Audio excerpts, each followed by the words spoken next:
Hey everybody, welcome to Thursday night, 9:24 Pacific, 12:24 a.m. in the morning in the great east of the United States of America.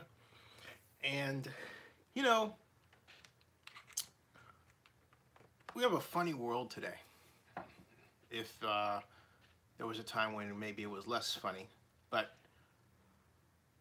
you've got people who are really out straight shooters like Chris Dobbins, who will tell you what's going on.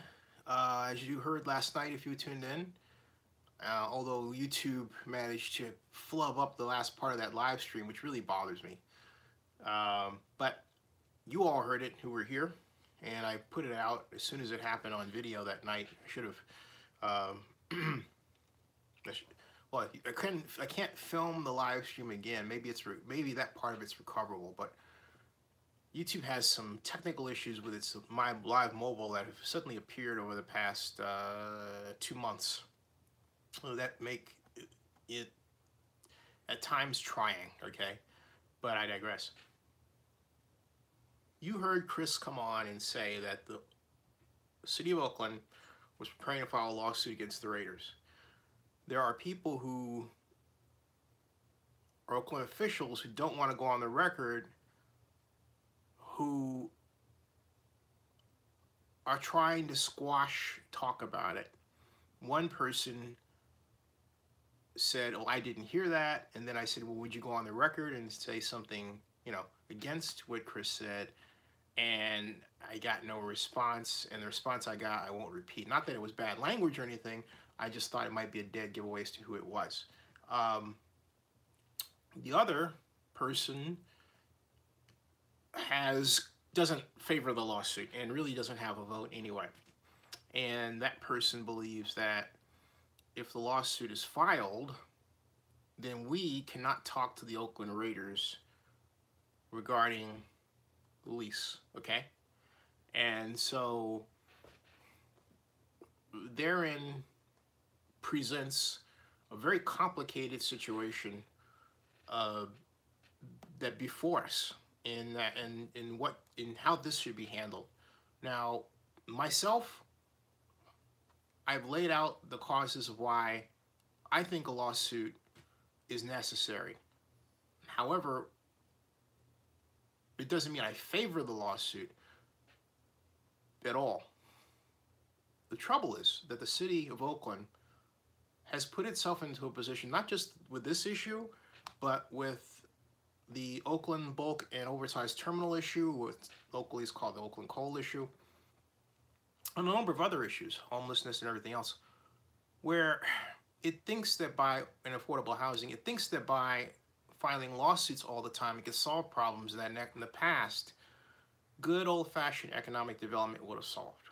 I mean, in the case of the Raiders, look, we wouldn't be talking about a lawsuit today if the city of Oakland, complications aside, it just simply willed itself to build a stadium before any of this came up. If we had done that in 2013 and 14, and not messed around with people who claim to have connections with the Prince of Dubai and other people who, when you take a look at their backgrounds, it reads shady.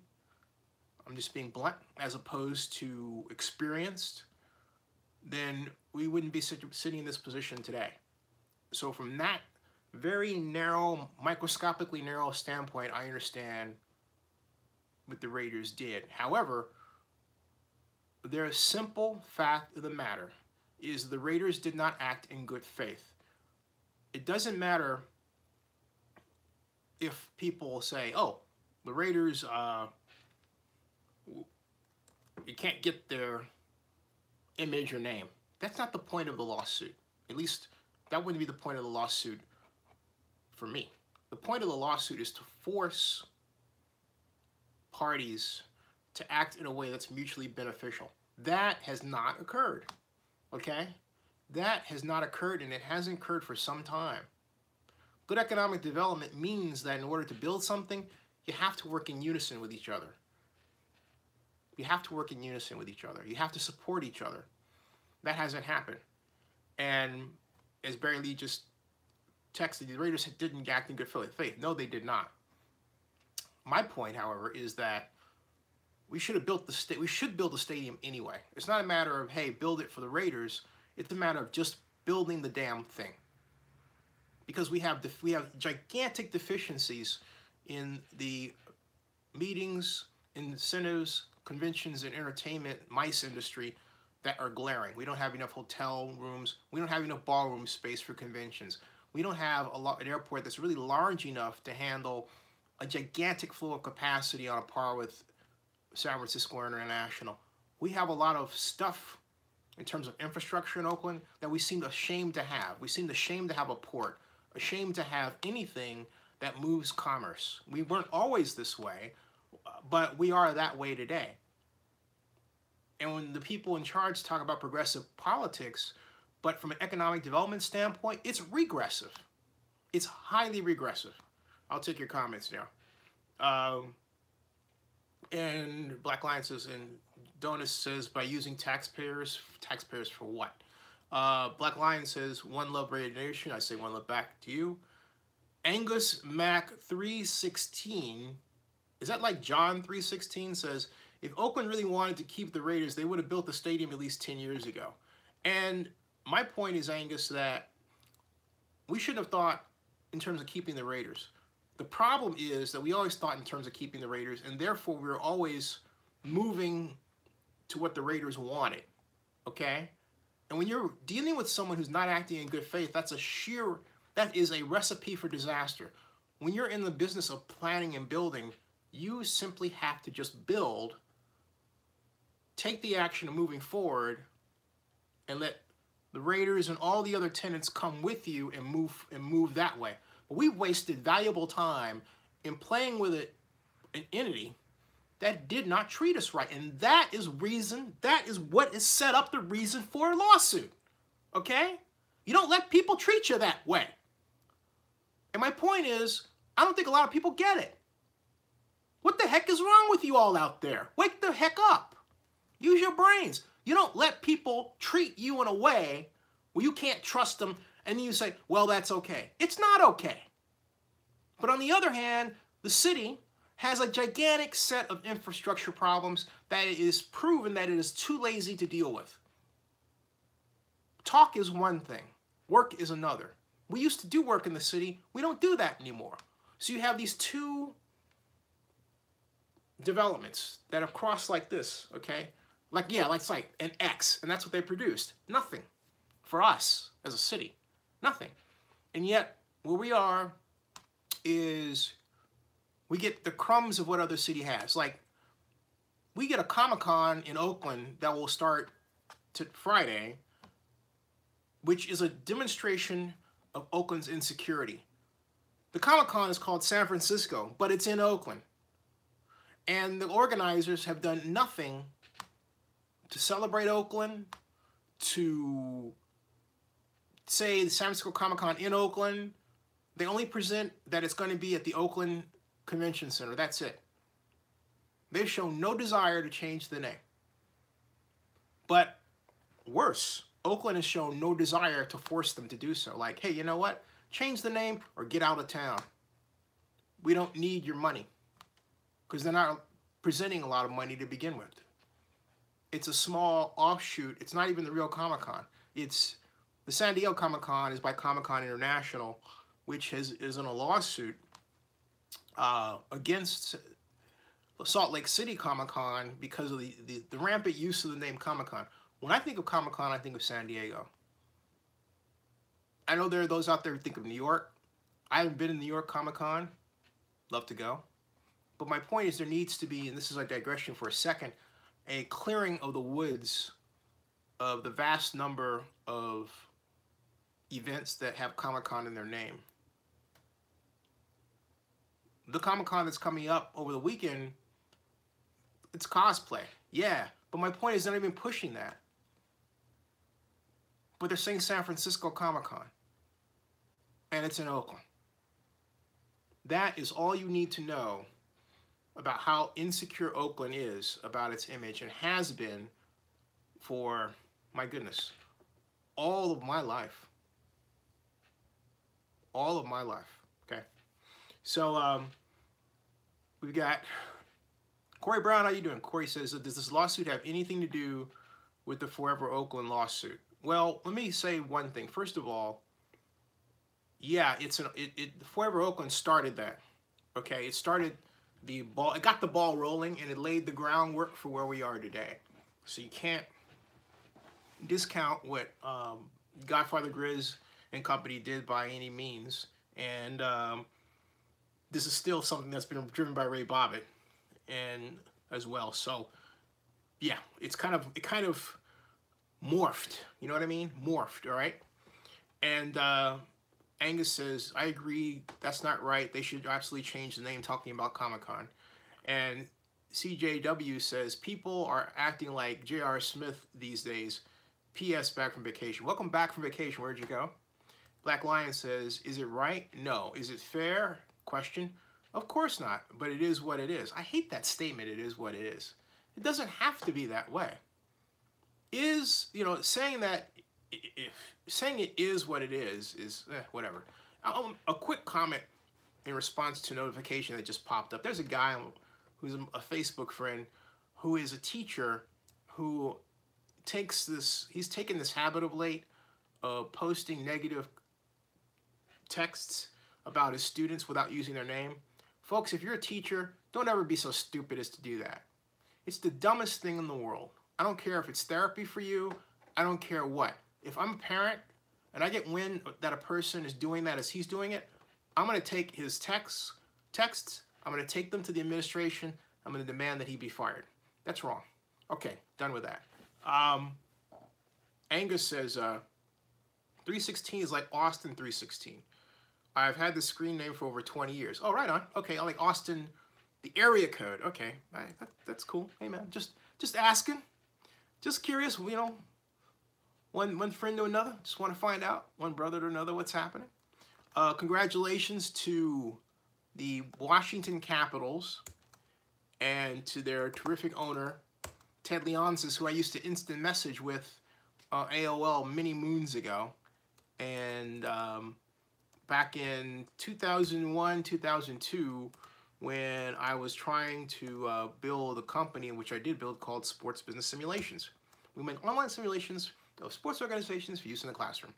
And Ted, at the time, said, hey, could you build one for the Washington Capitals? And I never took him up on that, and I should have. But hey, look, hindsight's 20/20, right?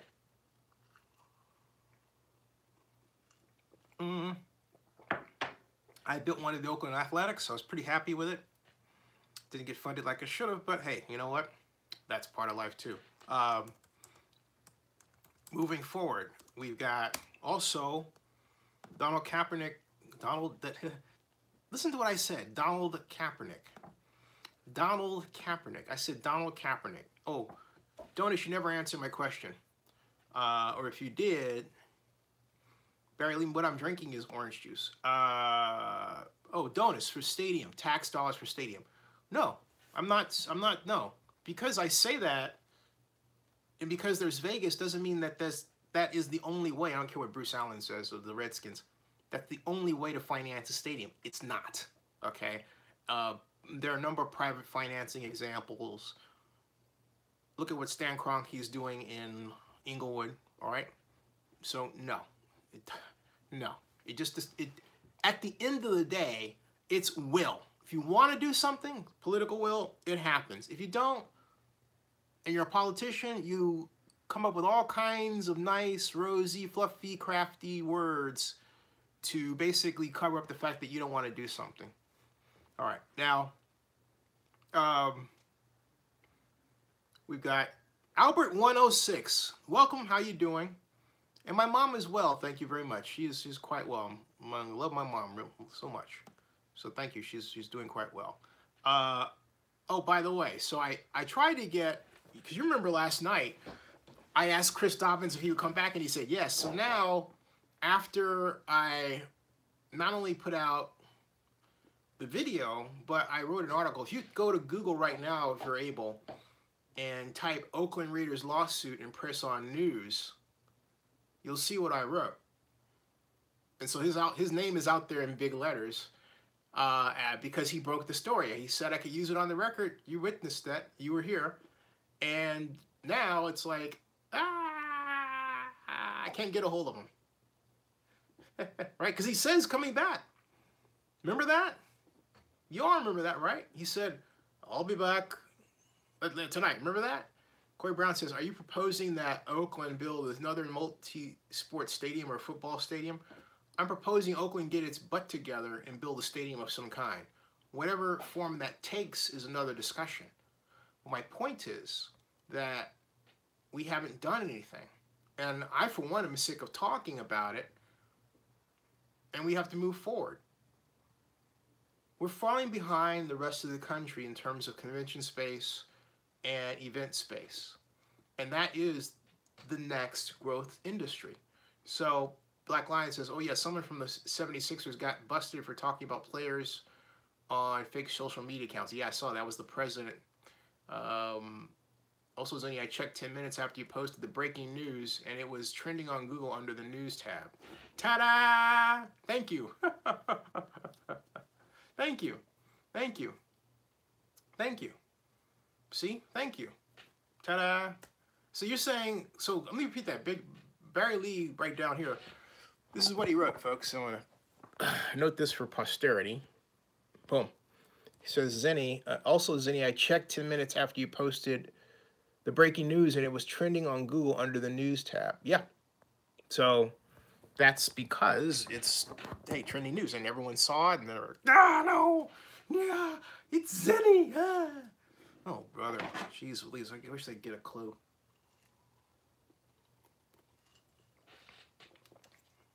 Great orange juice for a humid day. Humid day. Now, observation was made, excuse me, by none other than Dr. Death on Twitter, that Las Vegas was getting a taste of what the future would look like because a lot of Washington Capitals fans had invaded Las Vegas, or maybe they didn't exactly invade. Maybe they were already there. Got into the stadium and cheered. One of the announcers on the telecast, you may have heard it if you watched, said that I estimate, I'm quoting, I estimate that 37% of the fans here are Washington Capitals fans. Wow. Okay, folks, this is what that means. This is let's say 100%. From my hand to my hand, this is 0 to 100, right? 37% comes up to about there.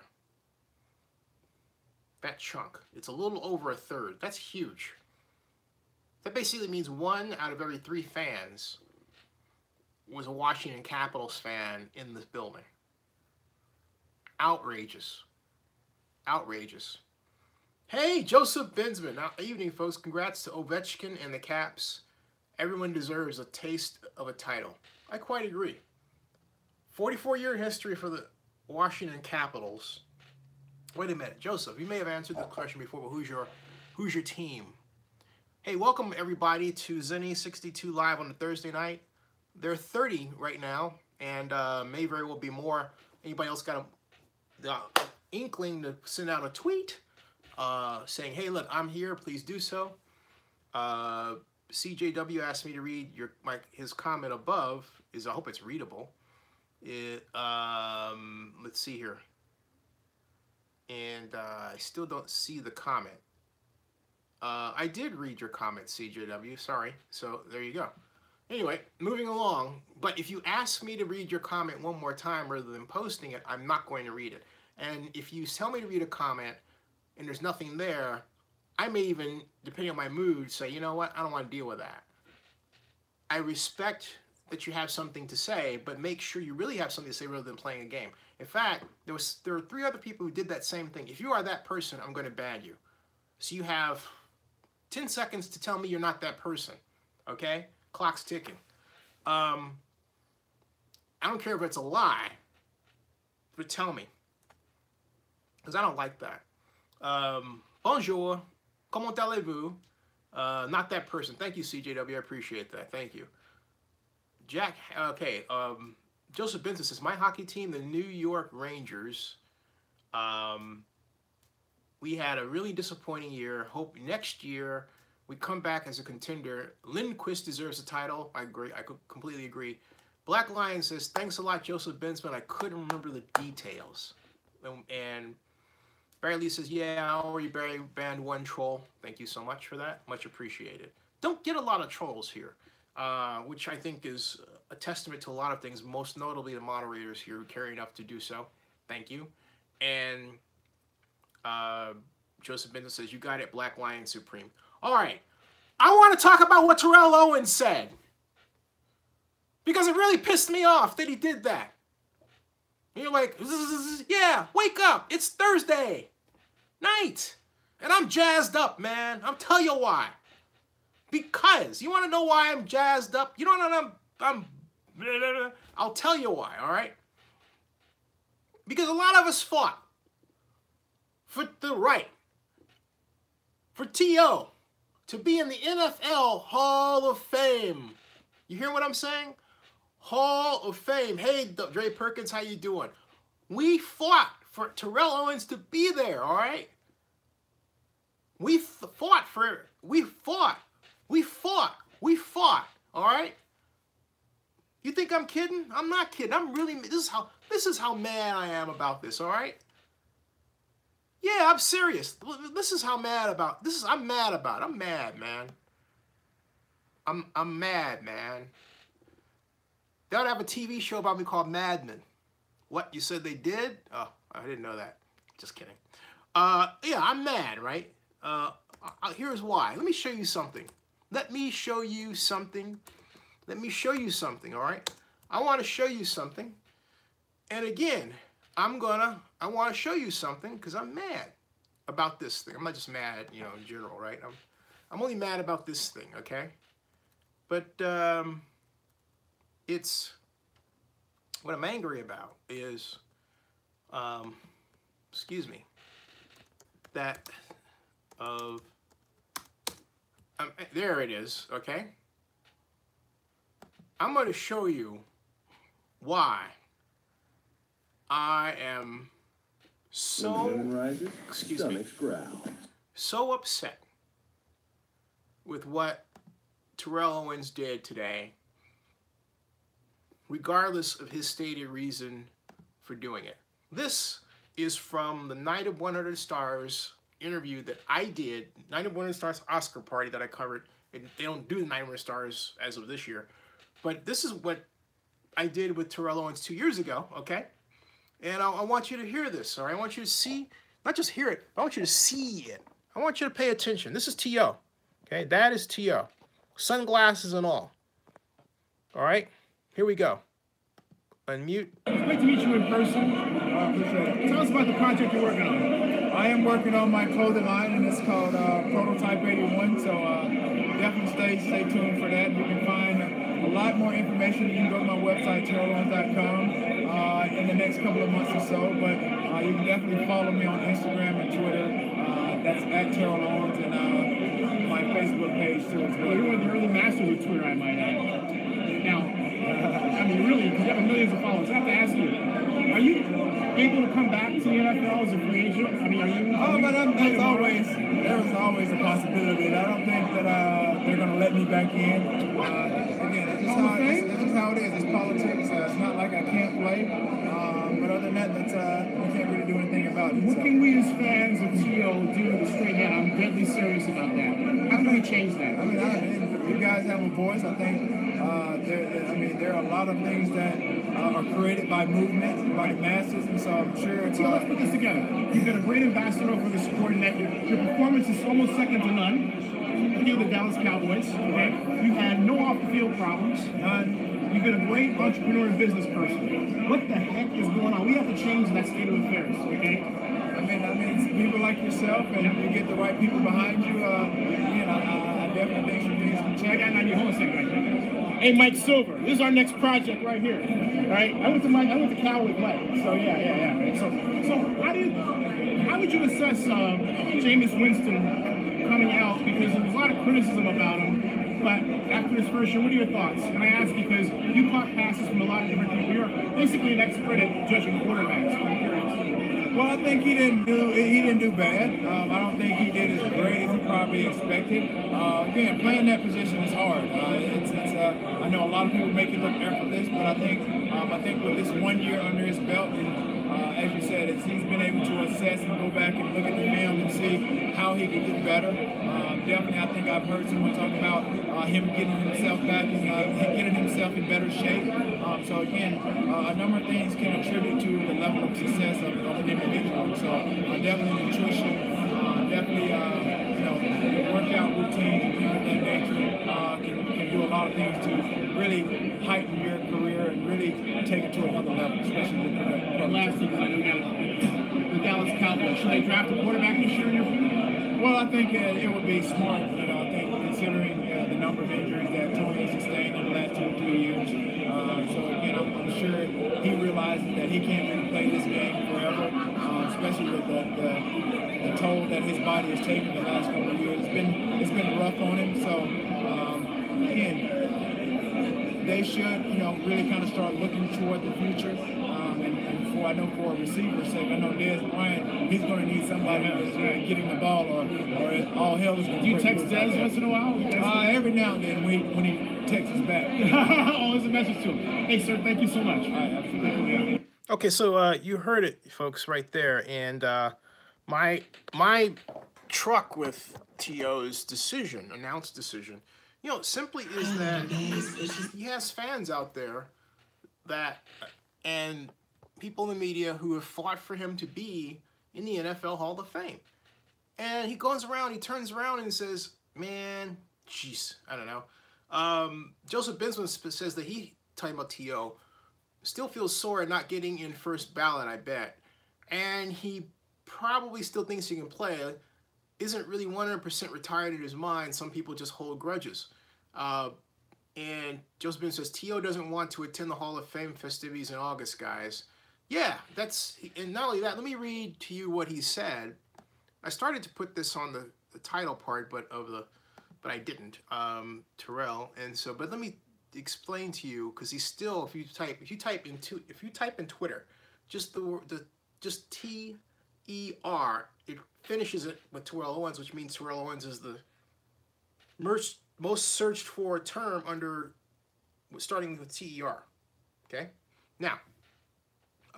What he wrote goes like this, and knowing T.O., he probably just left it there for all to see for a while, unless, of course, there was something else more burning on his mind that he decided to put out, and I doubt it. This isn't the one that's caused him to get enough attention as the one of the news items of the day, okay? And what he did, let me see, come on, this all of a sudden decided, here it goes, all right. In fact, all right. He did say, I love you, bro. This is for y'all. We're going to have a great time. Hashtag family. VS type Terrell Owens, keep being authentic, bro. Do not be conformed of this world. Romans 12:2, hashtag respect. Terrell got a tweet from Deion Sanders. I think is worth noting. This is about 4 hours ago. Deion says, it's right here, okay? Take a look. Deion says, let's sit down and talk about this so the world can know where you're coming from. I believe I know where you're coming from, and I want them to understand you before the stones are thrown your way. This is a first, and it will have a future effect on many. Hashtag, think about that. Hashtag truth. And Terrell Owens said, check DM, okay?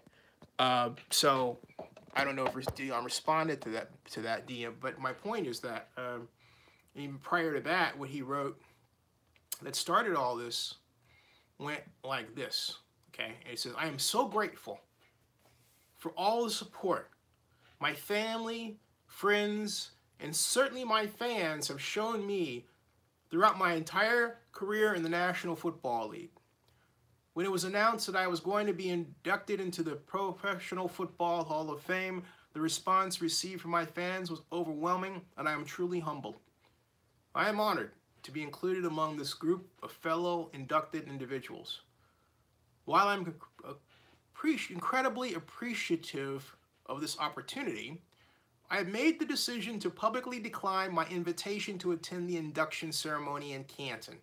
I have already shared this information with the Hall.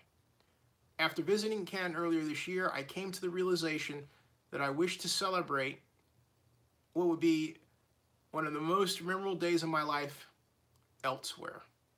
At a later date, I will announce where and when I will celebrate my induction. I would also like to thank the San Francisco 49ers, the Philadelphia Eagles, the Dallas Cowboys, the Buffalo Bills, and the Cincinnati Bengals for the time I was granted with each organization. I am thankful for the relationships forged and the lessons learned while part of each team. I wish to congratulate all past, current, and future inductees. It is quite an honor to be part of such an elite company, This honor is something that I will cherish forever. Okay, so I just don't agree that he did the right thing. I just don't. And that's what he put out there. That's what he put out there. And okay.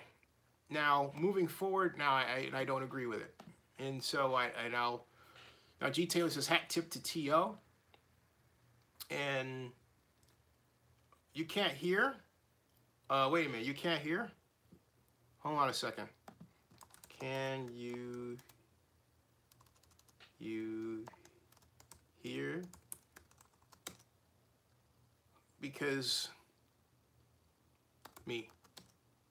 Because we've been having trouble with this live stream. It's recording.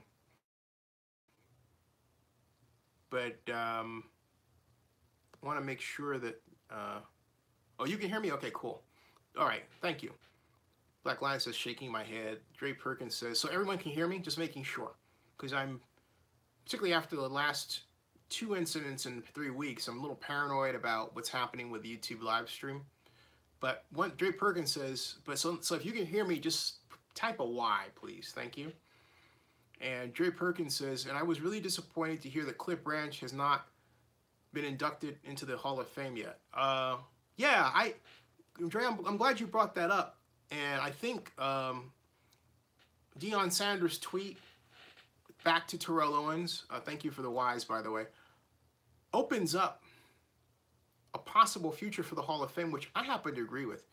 If you're going to accept, if the NFL Hall of Fame is going to induct you, and you accept, there should be the written right known to the player that's inducted that if you refuse to not come to the ceremony for reasons other than family-related issues and emergencies, then it should be revoked.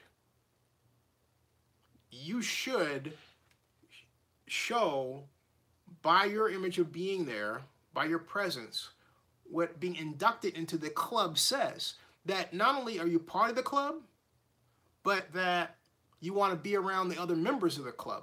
What Terrell Owens is saying is, hey, I want to be part of the club, but I don't want to be around you all.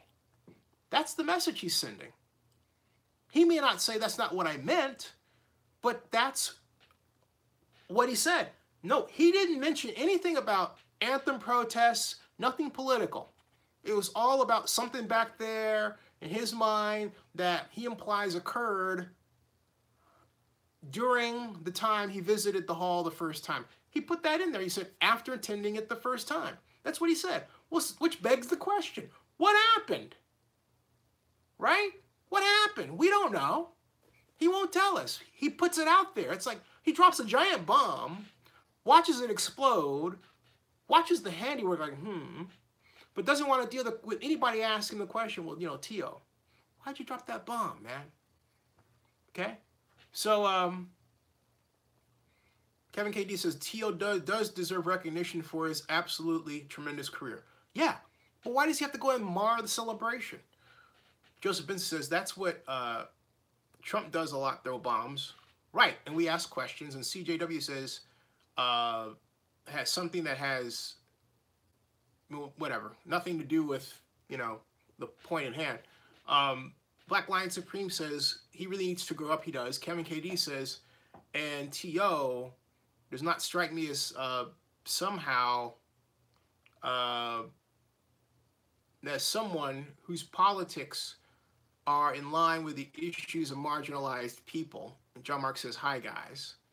And how you doing? Okay. So we are at a point where we have to discuss what does a player owe to his fans? And CJW says, Randy Moss or T.O.? Good question. Both. I said that before. I'll say it again. Both. Black Lion Supreme says, hey, John Marks, how you doing? I say both. All right? Now, moving along to the other subject, and that's back to the lawsuit. And it's this. Kevin KD says, I actually heard that T.O. is really fan-friendly and super approachable. Well, Kevin KD, did you just see my interview with him? That was, out of the blue. He didn't have to give the interview. There was nothing that says, you got to talk to Zinni, man. But, of course, my company's name was right there, which is really cool. I love being at events like the Night of Wonder Stars, and I'm really sad that it ended because I moved from the back of the pack to up to the top, the top rung of the pack, right? Over the past 10 years that I covered it. And so, yeah, I was one of the top media people that Terrell Owens had to talk to. Woo! All right? I built that myself, man. Built that myself. If anybody out there thinks it's a bad thing, good. If it upsets you, good. If you're happy for me, hey, look, I'm happy for your success too. That's the way it ought to be. Now, back to the matter of this lawsuit thing, all right? Apparently, something is supposed to go down next week. But just like Rebecca Kaplan said that on Thursday, originally she was going to announce she implied that she was going to announce her run for mayor of Oakland, right? She then turned around and endorsed Kat Brooks, even though she's got a logo out that says Rebecca Kaplan for mayor of Oakland. Rebecca, I mean, I love Rebecca as a friend very much. But that doesn't mean I have to agree with how she does everything. And this was a flub. She's so indecisive. And she's been indecisive for the past month about this. If you're going to run, run. But don't tease people, even to the point of hiring a graphic artist to put out Rebecca Kaplan for mayor of Oakland and then not do it, okay? But that's what she did. And you would say, what does this have to do with the lawsuit? Everything. She's an Oakland at-large council member. And so you would be right to say, well, gee, if she's doing that like that, then how's she going to be as mayor? Right? And then if she's doing that, then what does that say? If she says she's the great leader, then, maybe we should change our definition of leadership. Right? Wow. This is what we get today. And again, I love Rebecca. Love her. It doesn't mean, well, actually it does mean, it means that I expect more, right? We expect more, okay? Hey, John Marks. John Marks, how are you? Black Lion says, he is talking about T.O. I met him in Hawaii at the Pro Bowl the year he went to Philadelphia. He was a great guy, down to earth, no doubt. I agree with you. John Marks says Rebecca Kaplan not running. We don't know. No, hold. Let me help you out with that, John Marks, before you others run off and say, wait a minute, she's not running. Let me show you something. Or as the song says, let me clear my throat. Right? Anyway, who makes that song? What's that song that says, let me clear my throat? And there's anyway, I find the song and play it, but that's a copyright issue, so I don't want to do it. Let me show you what I am being so testy about, and then I'll move to the subject of Eric Grubman, because that's another related conversation I think that we need to hash out. And I do think we need to hash it out and talk about it and ruminate on it. The news that Eric Grubman is going to leave the NFL, okay? But let me, John Marks, this is particularly for you, and I'm showing it to you right now. This is, see this? Look. Kaplan for mayor. Okay? See that? Now, before you say what, look at that. Kaplan for mayor of Oakland. See that? She had that made. She put it in an email that went to me and a bunch of other people to announce tonight's event last weekend. And it says, Kaplan for mayor of Oakland. And there she is. So, you know, what else are you going to assume? Right? As John Marks just wrote, well. Yeah, you see what I'm getting at? What else are you going to assume? But that she's running for mayor. You can't come up with anything other than that.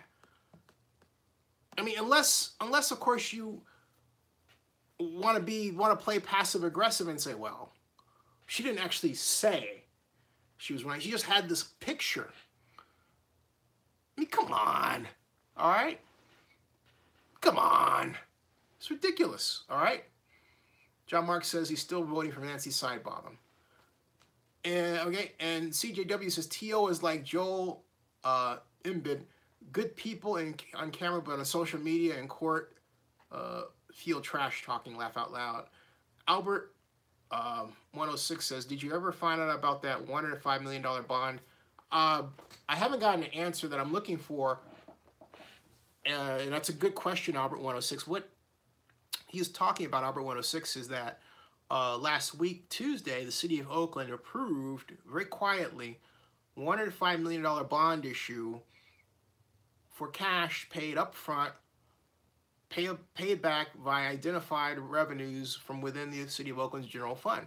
However, the resolution and the staff report did not specifically say what that money will be used for. However, the Oakland government official that gave the presentation, that city council that Tuesday night, said that it was going to be for CalPERS, for our unfunded, or to pay part of our unfunded pension liability.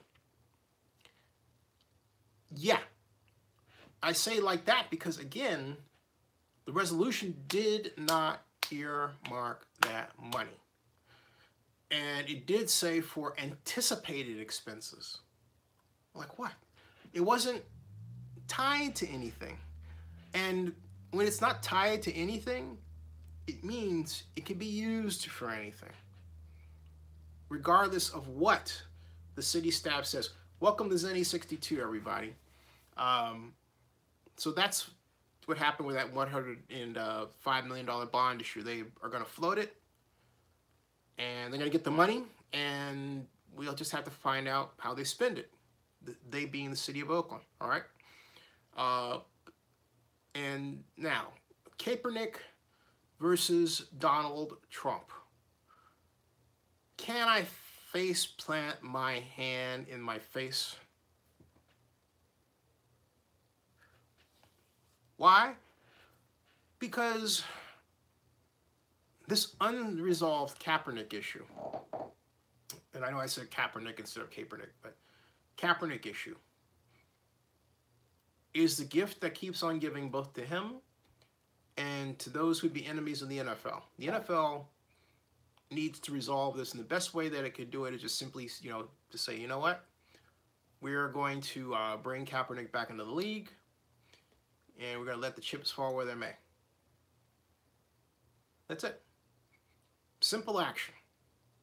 Simple action. Just, leave it alone. Because it's the problems in terms of image that's causing the league far outweigh the severity of the issue. They really do. It's become a monster unto itself.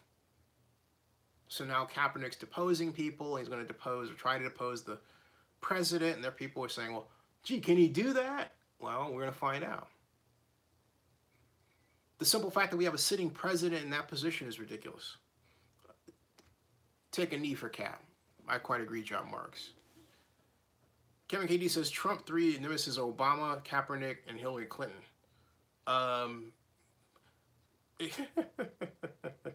You forgot Stormy Daniels. Hello, you forgot Stormy Daniels. Hey everybody, welcome to Zinni62 on a Thursday night. How you doing? Lawsuit has not been officially filed. Still talking about it. If you're one of the people that is behind making the decision, hurry up and make the decision and do it, all right? Talking about you all. If you're somebody out there that happens to be Rebecca Kaplan, you got a logo out there that says you're running for mayor. Come on to the show and let's talk. Joseph Bensman says, this is one of my many reasons why I don't buy Trump's commuting of Alice Marie Johnson. There's nothing to make me believe he did that for any noble reason. To me, he's just flaunting his power. Yeah, but you know what, though? That was a cool thing to do. All right? That was. I'm not going to blanket Trump. I'm not going to say, well, he did this wrong, and so I don't like him on everything else he does because of this thing, or this thing, or this thing, or this thing, or this thing, or this thing. You get the idea, right? My point is, there is something he can do right, and when he does right, we have to reward it. All right? Okay? John Mark says, I sure hope so. And Kevin KD says, Joseph Berman, he's trying to secure the black vote before the 2020 election, to which I say, that's what Trump would do. Dre Perkins says, yeah, but the only situation on that is it's when you know, excuse me, this is interestingly worded, so let me rearrange this for you just a little bit. Dre Perkins is saying, yeah, but the only situation on that is when you know that there's, because a lot of other people in prison for the same crime do not get released, all right? And right, Dre, you're absolutely right. And that's why it's so great that he did it, because it opens up the door to get black folks out who are treated inappropriately. Oh, and something else too, and I may have said this the other night, but it bears repeating if I didn't. Look, do you know how many people on Wall Street over the decades, going back to the 80s, have been snorting coke like no tomorrow and they never get caught for it or arrested or anything? This lady has no record of actually using the drug. It was just in her possession, and yet she does a life sentence. All right? If that doesn't spell for you Barbecue Becky like nothing else, I don't know. Barbecue Becky, of course, being Jessica Schulte, who had to get after the black, mostly black folks on Lake Merritt just for barbecuing on a charcoal grill. Okay, I still can't believe that.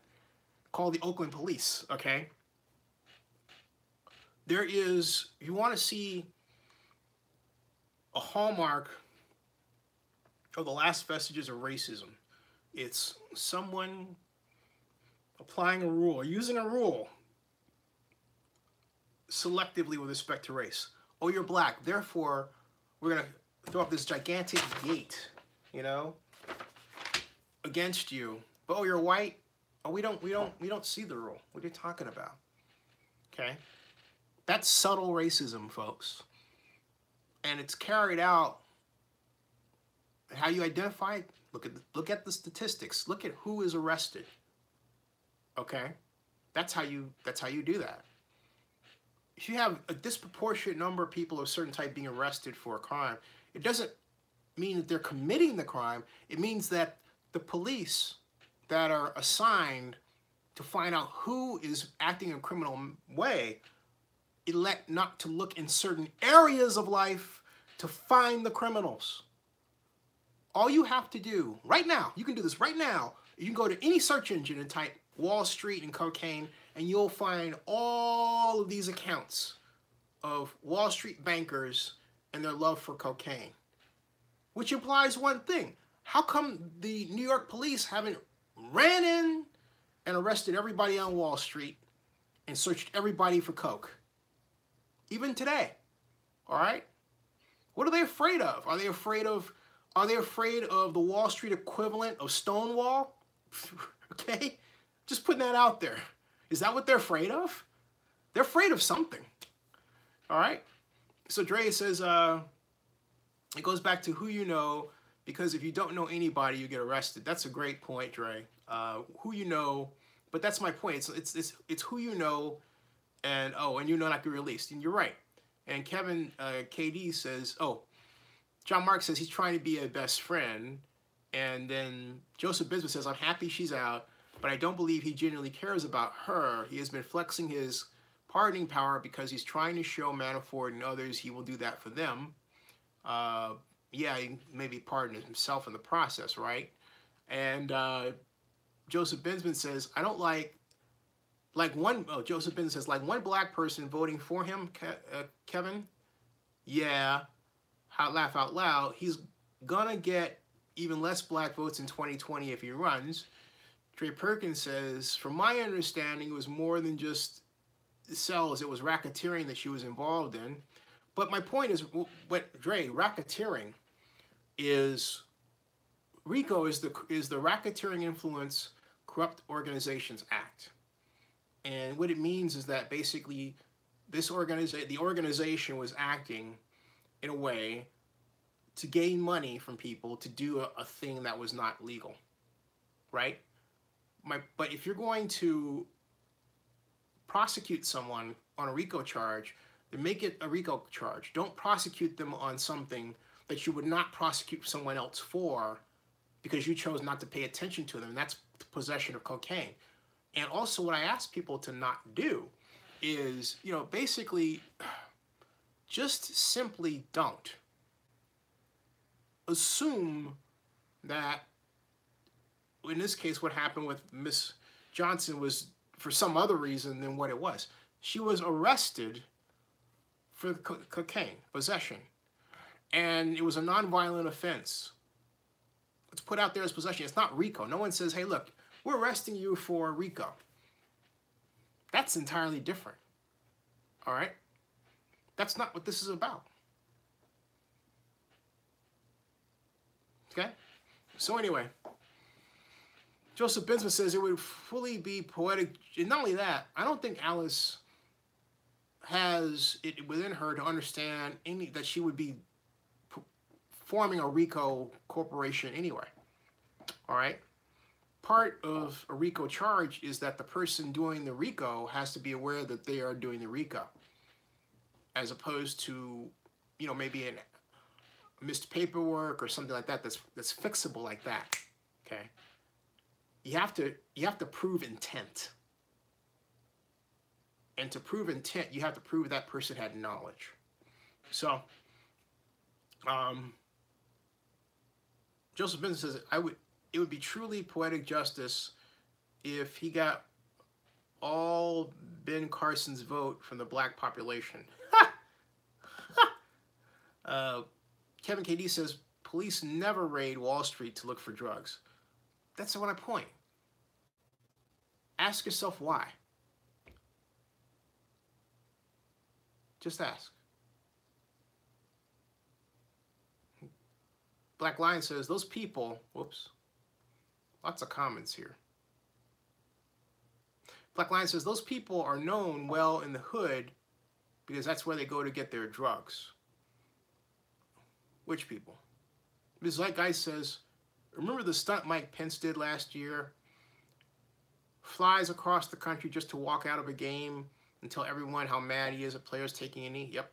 Predator King says, congrats, Caps. Talking about the Washington Caps in their Stanley Cup victory. And Cameron KD says, Caps, 2018 Stanley Cup champions. They own Vegas right now. Yeah, it would seem so. Predator King says, very happy to see Vegas not spoiled in their first year of existence. That's interesting. John Mark says, congratulations to the Caps. Predator King won and the Caps won on their own on the ice there. And Joseph Binsman says, I hope Kaepernick wins. He deserves a job. I agree. Flat out, and we all know why he doesn't have one. John Mark says, can we say collusion? Joseph Ben says, laugh out loud. It's so obvious Trump and his campaign colluded. Only a matter of time. Only a matter of time until Miller wheels it all out. Black Lion says, the people from Wall Street. Yes, I got you, Black Lion. Ms. Zeitgeist says, what's the difference between athletes publicly protesting at a game and Mike Pence publicly protesting at a game? That's a great point. The athlete protests cost you nothing. Right. That's a great point, though. Mike Pence shows up at the game just to protest to make a publicity stunt. All right. It's like, what did you do? All right. Other news out there of interest regarding the National Football League. Well, before we go to the NFL, let's talk NBA. Here's my question to you. Will the Warriors sweep tomorrow night? Which is tonight. Dre says, what? The sad thing is no one still has addressed the police brutality and the killing. Dre? Absolutely right, my friend. Okay, with a Y, I've got two already. Y being yes. Will the Warriors sweep with a win tomorrow night? You say why? I say Joseph Benjamin says, I say I might hear your or see your response. Joseph Benjamin says, I think so. If not, it's definitely over in 5 like last year. Albert says, sweep, sweep, sweep. Joseph Benjamin says, yes. Anybody else? Anyone else? Kevin Durant's 43 came on a night when Steph Curry was just off. Rob Iman says, yes. Hey, Rob, how you doing? Ms. Zeitgeist says, what's the Warriors' finals record about to be against the Cavaliers? How is that for a 3-1 joke? Bradley says, yeah, but I have to admit, it would be nice for the Warriors to lose just so they can win on their home court. Yeah. It would be nice to stretch it out a bit so I can get back home and at least, see one game at home. But as I think about that, I just gotta get my mom back home safe where she's gonna figure out what she's gonna do. She's, we'll figure that out. That's whatever. So if I'm here, I'm still here. Fine. I gotta work that out. Anyway, I'm just thinking out loud about a lot of stuff. Okay. John Mark says, can Oakland apply for another NBA team when the Warriors leave? Look, anybody in this life can do anything.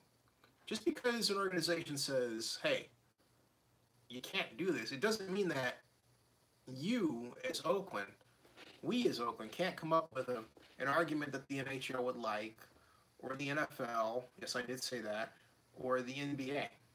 We've got nothing. And I've said this before, and I've said it many times, and I'll say it again.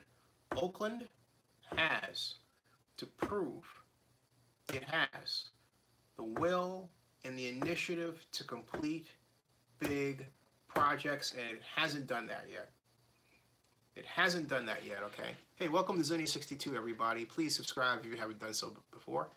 And if you find, hey, did you find us in a search, or did you search for something? You said, this says live and you're chiming in. Let me know. Just say yeah. If you have a chance, just take a little second to say yeah, okay?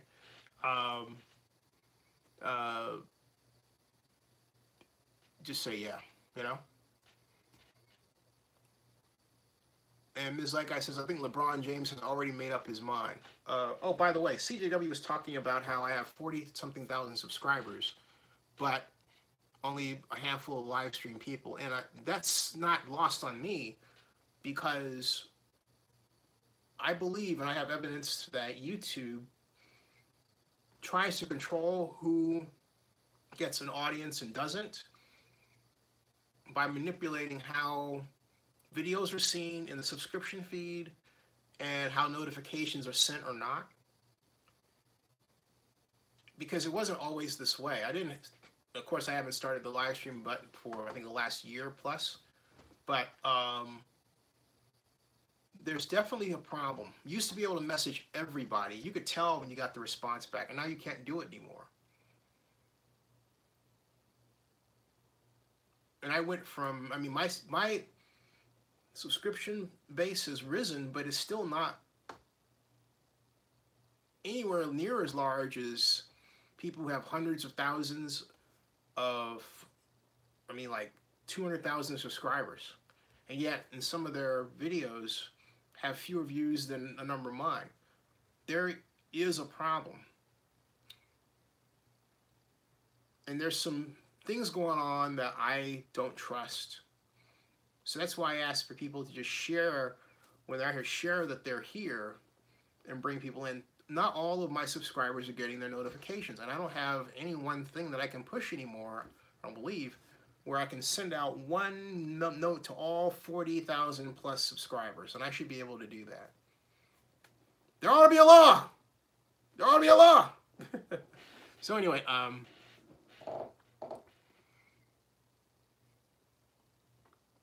Kevin KD says, Ms. Zeitgeist, he might as well retire with the Cavs. Oh, wait a minute, what are you guys talking about here? Ms. Zeitgeist says, I think LeBron James has already made up his mind to join either the Lakers or the Sixers next season. This is the last time we'll ever see him in a Cavs jersey. And in a continuation of a conversation we've had before, LeBron James is the coach of Cleveland. We got that, all right? Albert 106 wants to party tomorrow with the Warriors win. Go to room 389. Great place. Adams Point. Love it. Love it. Love it. Jerry Perkins says, in order for Cleveland to have a chance tomorrow, LeBron cannot be playing guard, bringing down the ball down. It's a completely wrong offense. Oh, hey, CJW, another reason why this stream is not that big is that when people come here and if they try to type something that doesn't work, like something nasty, it and they automatically get booted. There's a 900 plus word filter that governs my channel because I don't want to deal with trolls. So I would rather have, and I've said this before and I'll say it again, a handful of people here who contribute rather than thousands of people who have nothing to say and spew racist garbage and are only here to hurt the feelings of other people. Plus, if there are 1,000 doing that and the thing goes by so quick I can't see the words, what difference does it make, right? So anyway, Albert says Adams Point. Yeah, that's where it's located. It's room 389, so 389 Grand Avenue. And Angus Mack says, I get my notifications. I also share a lot of your videos on my Facebook page. Thank you. Well, thank you very much. Thank you. Thank you. Thank you. Thank you. Joseph Benson says, I can't believe so many of my friends feel this era is harder era to play for LeBron than the 90s for MJ. Some of my friends say defensive schemes are more complex now. Really?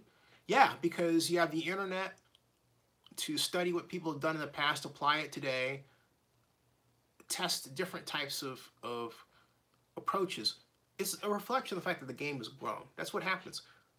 You have people who are more willing to think out of the box. Let me give you an example of what I'm talking about. In high school, I gave my head coach of our Skyline Titans, Tony Fardella, my playbook, and I had a bunch of 5 wide receiver sets, as we call them today. And this was before the internet. This was 1978, excuse me, all right?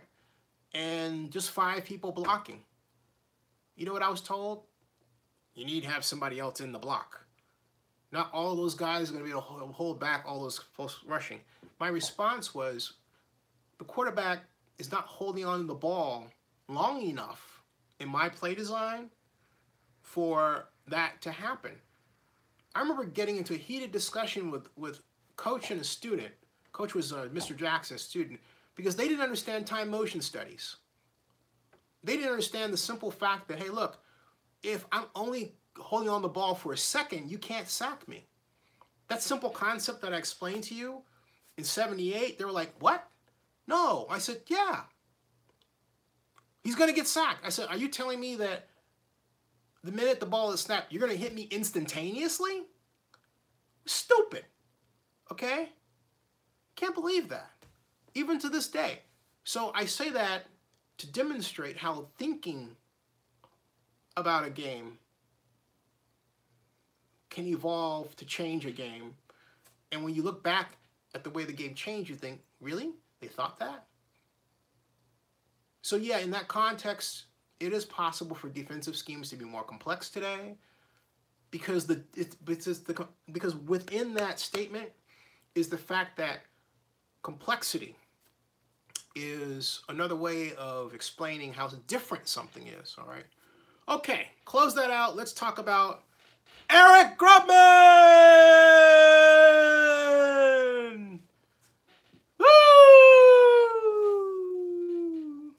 Joseph Ben says, but teams score way more now than they did in the 90s. And yeah, it's called the 3-shot, dude. Boom. Black Lightning says, why didn't they try it during practice? Who says they didn't? Just saying. Who says they didn't? Now, Eric Grubman is, I wonder if his face is still up there. Let me see if Eric's profile is still up. We will see. And hey, you know what just popped into my head right now? John Marks remember the Tonight Show? I mean the real Tonight Show. You can say, what do you mean with the real Tonight Show? I love that theme. Folks, if you've never seen the real Tonight Show with Johnny Carson, you gotta go to YouTube. Just check out, Johnny Carson to the Tonight Show. Boy, what an incredible intellectual entertainer. Yeah, I did say it like that. I loved that theme. And you would say, how did the theme go? Well, it went something like this. I'm not going to play it for you for copyright reasons, but I can.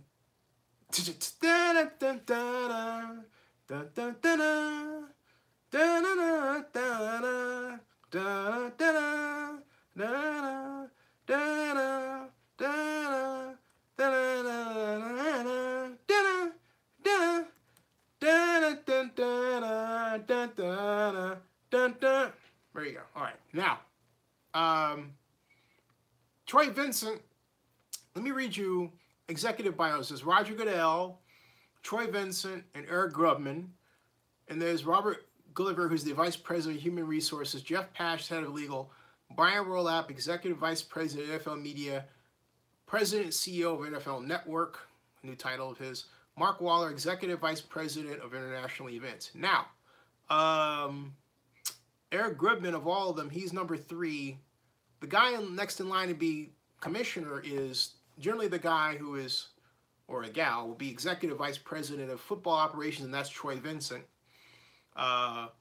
who is the first-round draft choice for the Miami Dolphins in 92, cornerback, and a great NFL player, fantastic addition to the NFL, Walter Payton Man of the Year, and he's done a fantastic job with the league. Eric Grubman is number 3, Executive Vice President, NFL President, NFL Ventures, and he is the person who's stepping down.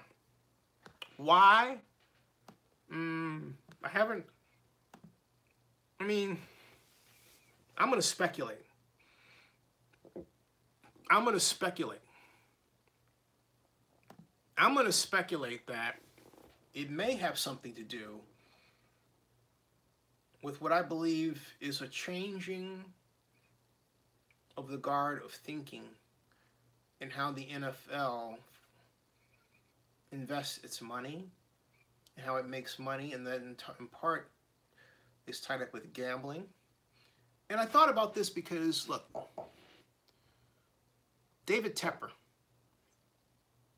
who is close to finalizing the deal to become the Panthers owner, right, is worth $11 billion.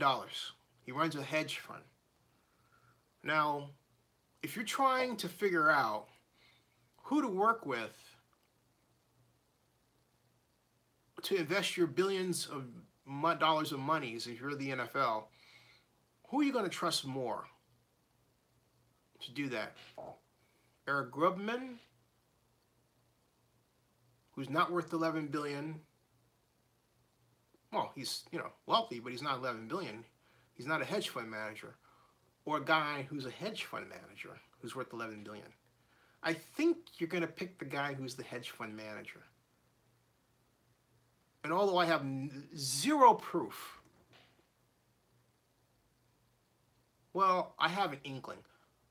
I remember seeing Eric coming out of the ballroom meeting, and his head was down like this. This was at the NFL owners meeting in Atlanta. It was like this. And I said, Eric, cheer up. It's a great day. How you doing, right? And he looked sad. He looked like a defeated man. I just don't know why, okay? But I'm only telling you what I saw in Eric's body language. Now, I like Eric. I've actually admired his background and work. I told him, I said, I always want to talk to you about what it was like to serve on a submarine.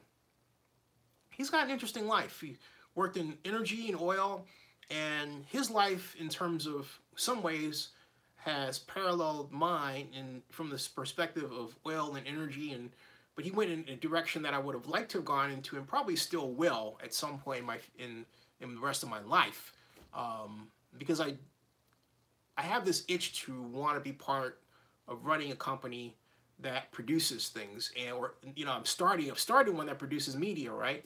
But but energy and oil has always intrigued me, and I'm starting to digress. But let me come back home. I think Eric left because he didn't like the whole issue regarding gambling, the NFL's turn to it, and a set of investment choices and direction that Eric, I believe, may fundamentally disagree with.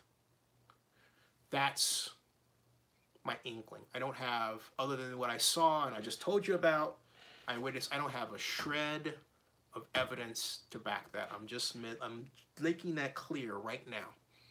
But hey, look, a feeling sometimes isn't as much, but it's all we have to go by. And more often than not, our feelings and intuition are correct. Okay. Now, having said all that, Barbara, there is no more news I have of Grubman resigning. I'm going to fish around and see something else. But is it a loss for the NFL? Yeah, I think it is. Because Eric took on a hard project in relocation. Eric Grubman became the czar of relocation, and he is, whether anyone likes it or not, he is the architect of the Raiders leaving Oakland. He is the architect of Oakland sports demise. Okay? Eric will wear that for the rest of his life. I don't think it bothers him. Well, no, it does. But the fact of the matter is, and if you go to oaklandnewsnow.com and read my account, my post about the Raiders being the focus of a planned lawsuit by the city of Oakland, within that post is the examples of Eric's involvement in trying to get the Raiders out of Oakland to Las Vegas. And that goes back to the summer of 2014. All right? But why he left, I don't know. Richard Hayek, how you doing? Richard says, what if Grubman is in hot water because those moves are making for bad PR and possibly very expensive lawsuits? That's something else that did come up earlier, and he didn't want to address that question as a possibility. And I think, maybe it is. Again, pure speculation. We're in the discovery period with respect to the St. Louis lawsuit, right? Maybe something came out in discovery that we don't know about. Maybe something came out in discovery that we don't know about. All right? Okay? Bob Ivan says growing pains is on. Angus Mac 316 says, 316 writes, always trust your gut. I couldn't agree more, my friend. John Marks says, boo Eric Grubman. John Marks hates Eric Grubman. I don't. I like Eric. Perhaps you didn't see. I mean, look. Perhaps you did not see my tweet on this. In fact, you know what? I think I'm gonna have some fun with this dealie that say what dealie is any? The dealie. Where is this thing? Okay.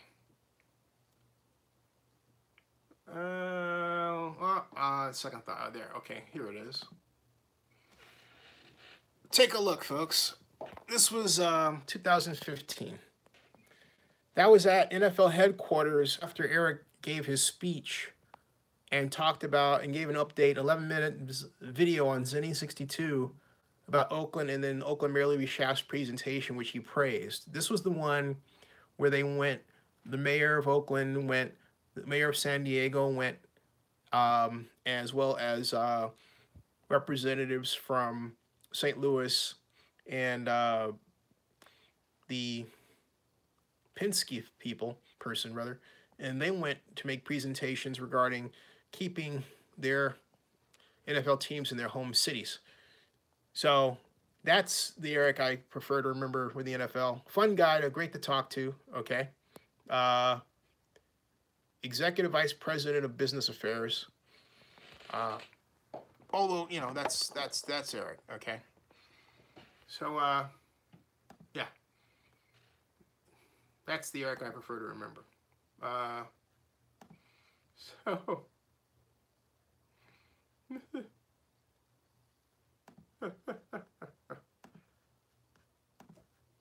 Oh my God.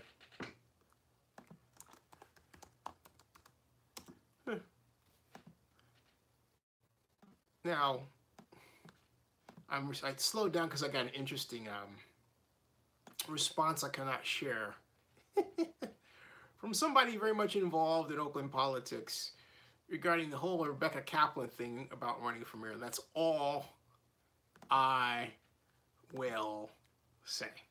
It just happened a few seconds ago, and it was very telling, and it told me a lot, and I'm like, okay, how do I deal with this one? Interesting. All right. Very interesting. Moving along. John Marks says, Eric Grubman, the mastermind in Vegas. He is correct. Angus says, sorry, but if you already went over this, what happens if Oakland wins the lawsuit? And Black Lion says, what is a grub, man? That is kind of, that is funny. Okay, let me answer this question. As far as that is concerned. Oh boy. If Oakland wins the lawsuit, it means they're in a position to negotiate some kind of settlement. Now, what that settlement will take, I would think, would be for monetary damages. We have lost a considerable amount of money because of the way the bond issue was designed. Now, we also gave a $64 million payment to the Raiders, which is now ballooned because it was designed as a kind of a loan, to $218 million. We have the other relocation fee as well. Oakland could ask to get those monies back. Of course, the NFL would say, we can't afford that. The NFL may very well file for appeal. That would be my first thought. Okay. And they probably would try to tie this up in court for a while. Or, I think the best way to come to an amicable settlement is for a creative judge who wants to basically put a quick end to this, to say, all right, my decision is that the NFL rules be altered to give a team either expansion or existing to Oakland as a payment. Okay? It would basically put Oakland in line to get an NFL team.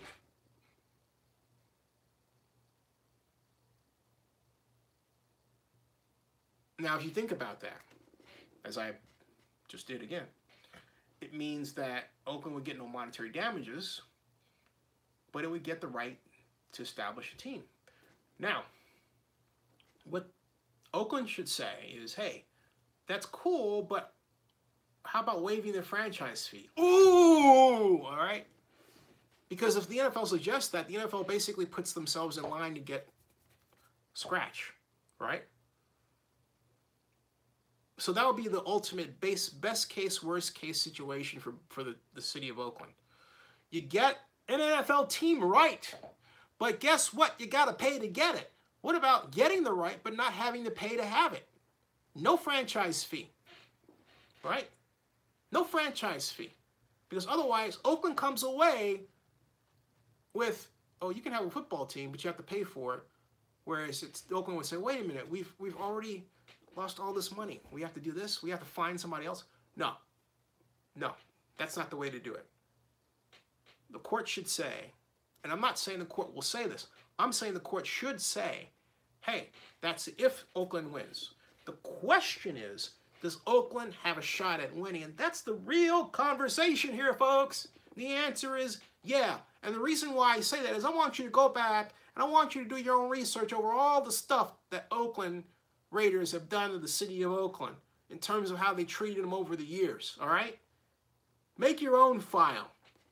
Do your own homework. Don't just listen to certain people. Research it. Research all the negative comments that were made. Research all the overtures that Mark Davis has made to other cities. Research the fact that the Raiders have never paid a dime into improving the Coliseum as it is today. Research all that stuff, man. Look at it. Lay the groundwork for why the lawsuit should be filed in your head. And then beat on your head. Ouch. My head's ringing. Anyway, you get the idea, okay? You get the idea. Joseph Ben says, just out of curiosity, has Oakland ever been interested in hosting the Olympics or in the running for a past Olympics? Well, no. We've been part of a bid for the Bay Area, and that's the way it should be. But, you know, wait a minute, though. I do think you invite an interesting question. Why not, with the wealth of sports infrastructure we have,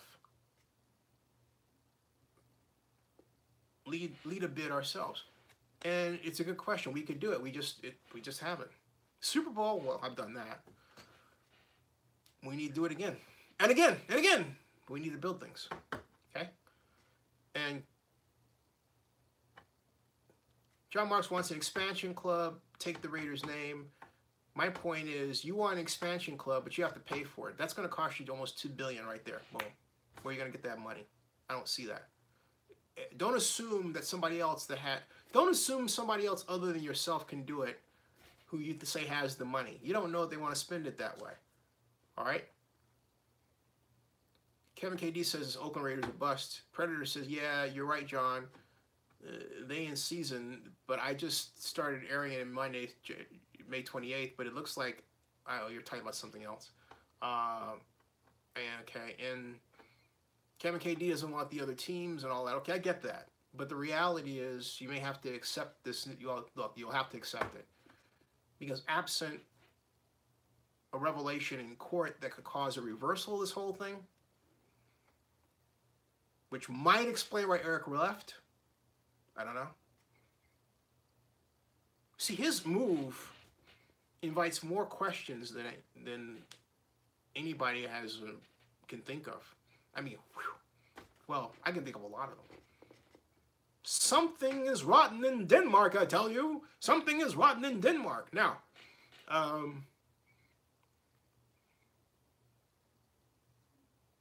Joseph Benson's got a good point. Oh, Black Lion says, Forever Oakland fight is supposed to be keep the Raiders in Oakland. Where does that fit in the lawsuit? They started the whole thing. Things morph and change. You know, that's the nature of any beast, okay? Kevin KD says, I wish that David Tepper was the owner of the Raiders. Well, ding. But you know what? Here's the thing. I like Mark. Okay, I like Mark. I think Mark has made the right moves to enrich the franchise. And, I mean, do we like the way he made the moves? No.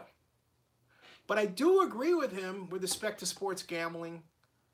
As much as there are purists out there, people who are afraid of where it may take us, and I count myself as one of them, I'm willing to read the study that I have not yet read that was produced by the man that met Mark Davis in 2015 in Las Vegas, who I should try to get on the show, Bob. Bonquat, I believe I'm mispronouncing his name, who wrote basically the seminal presentation making the argument that gambling is good for the NFL, not bad for it. Okay?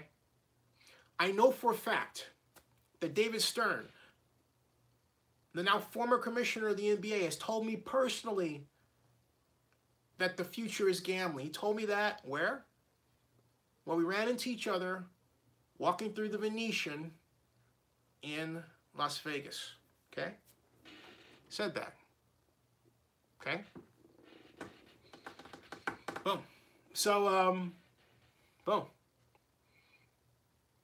Kevin KD says, I mean, I'm done with the Raiders as long as Benedict Mark is at the helm of the team. Gotcha. All right. Hey, folks, it's 1:50, and I'm going to head off to Sleepyland. And, yeah, that'll be it. So, John Mark says, I'm done with you, bros. Come on, man. Oh, boy, oh, boy. John Mark says he's done with the Raiders, too. There's only one constant in life, sadly, and it's called change. Does it have to be that way? You know, we just, the simple fact we sit here and we age answers that question. Watch horror films, keep America strong.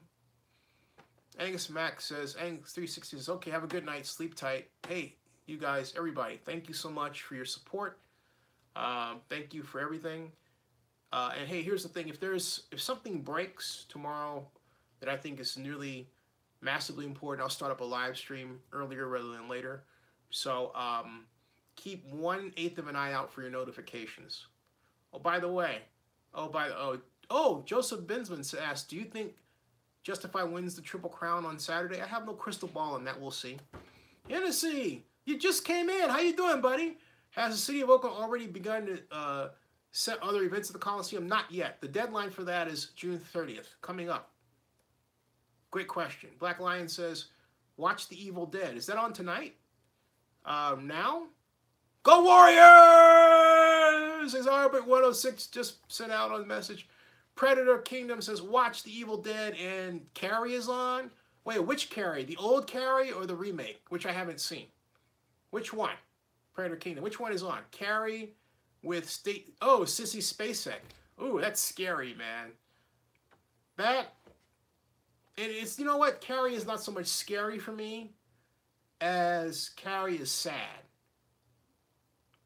The Sissy Spacek Carrie is just sad that she had a mother that would treat her that way. And I say that because I'm an only child, okay? So that hit me in a unique way because I felt so very sorry for Carrie, the way people treated her, and the way her mother treated her. Just tearfully bad. So, you know, Carrie was a tortured girl, yeah. And, they were. Man. So anyway, high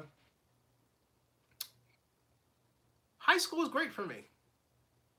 I loved it. All right. Oh, Hennessy says, would you like Anthony Davis to Golden State?